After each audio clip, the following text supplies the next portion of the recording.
first, Democrats set the stage for a massive clash between the president and Congress. Good evening. I'm Jessica Cartalia. And I'm Yuki Washington. House Speaker Nancy Pelosi announced a formal impeachment inquiry into President Trump today. She's looking into reports the president pressured Ukraine's leader to investigate former Vice President Joe Biden and his son Hunter during a phone conversation. Pelosi said, quote, "No one is above the law." President Trump agreed to release a full transcript of the phone call with Ukraine's leader, which will be made public tomorrow. And now the whistleblower who filed a classified complaint about that conversation has offered to testify in front of Congress.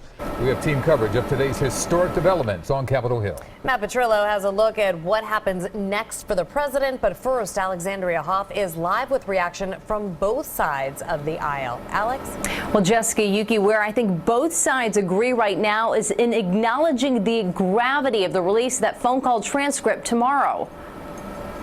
After huddling with House Democrats Tuesday afternoon, Speaker Nancy Pelosi announced they will begin a formal impeachment inquiry against President Trump. The actions of the Trump presidency revealed the dishonorable fact of the president's betrayal of his oath of office, betrayal of our national security, and betrayal of the integrity of our elections. House Republicans reacted quickly. She cannot change the laws of this Congress. She cannot unilaterally decide we're in an impeachment inquiry.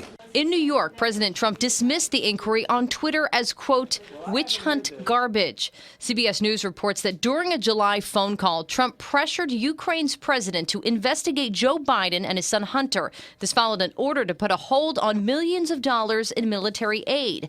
The president has tweeted that he's authorized the call transcript to be released Wednesday. Everybody will be looking to see what that transcript says, whether or not it says anything that perhaps looks impeachable. Pennsylvania Congresswoman Madeline Dean, who also sits in the House Judiciary Committee, released this statement, quote, "The president has betrayed his oath of office. Our speaker, our leadership, and our caucus are united in our impeachment inquiry against the grievous wrongdoing of a president who puts himself and his personal political gain over national security and the rule of law."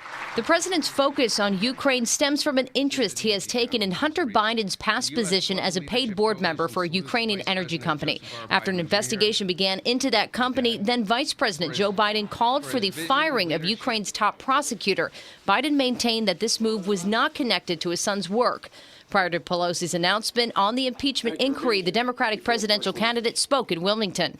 I knew when I decided to run, this president would attack me and anyone else who he thought would be a threat to his winning again.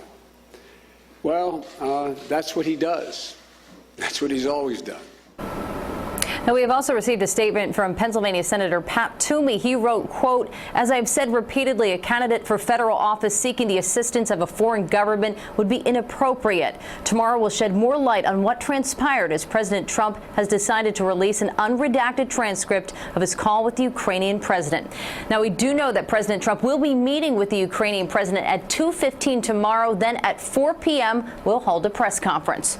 Reporting live in the SAT Center, Alexandria Hoff, CBS 3 Eyewitness News. Alex, thank you. And